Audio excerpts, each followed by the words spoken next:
I think my view of the Minotaur is really as the only innocent among the principals. There are, of course, the innocents who are slaughtered by the Minotaur, but although his nature is to do that, although his nature is to gore, to kill, to act in what we call a bestial way, the fact remains that everybody is in some way burdened with guilt apart from him. He seems to me to be the only one that's truly innocent, and in that sense perhaps the only one that's truly vulnerable. Minos, who is the king of Crete, asks Poseidon to send a sign to demonstrate his fitness to rule and his connections with the gods. Poseidon sends a bull from the sea, a white bull. Poseidon's instruction to Minos is to sacrifice this bull to him. And the bull is so magnificent and so beautiful that Minos doesn't do this.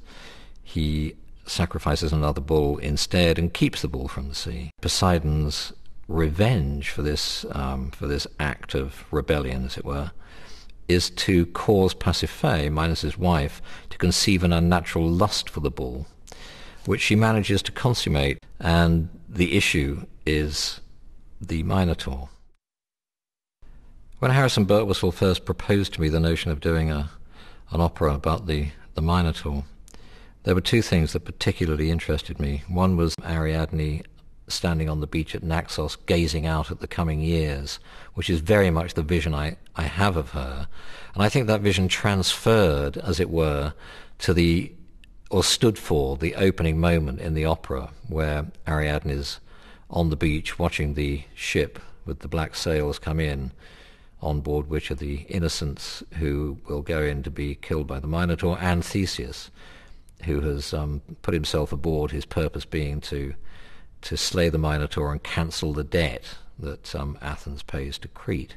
The other was, quite understandably perhaps, the bifurcation of the Minotaur's nature. Minotaur is, as everyone knows, half man, half bull.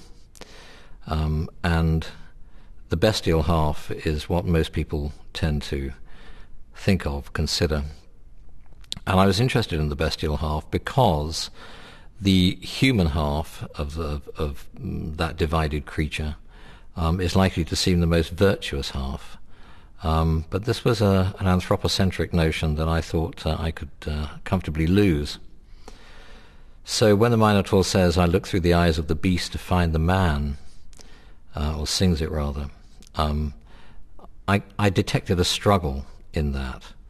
And I wanted the Minotaur to be able to voice his own feelings about that, and to voice his own uncertainties, and to give voice to the conflict.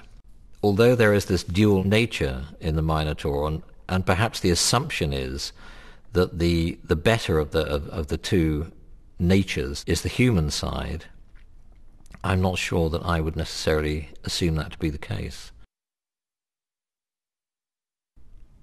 It's a terrific collaboration. It always has been. On each occasion that we've worked together, I've really enjoyed it. Harry is very interested in myth, and so am I.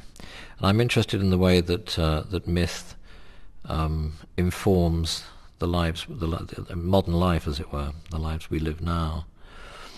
And quite often when I'm writing about something, I dream aspects of it too. I don't mean to say that I compose in dream, but strong images of it tend to get into my dreams. And I would suspect, in terms of our collaboration, Harry's and mine, that if we both had dreams about the piece that we were working on, they would be versions of the same dream.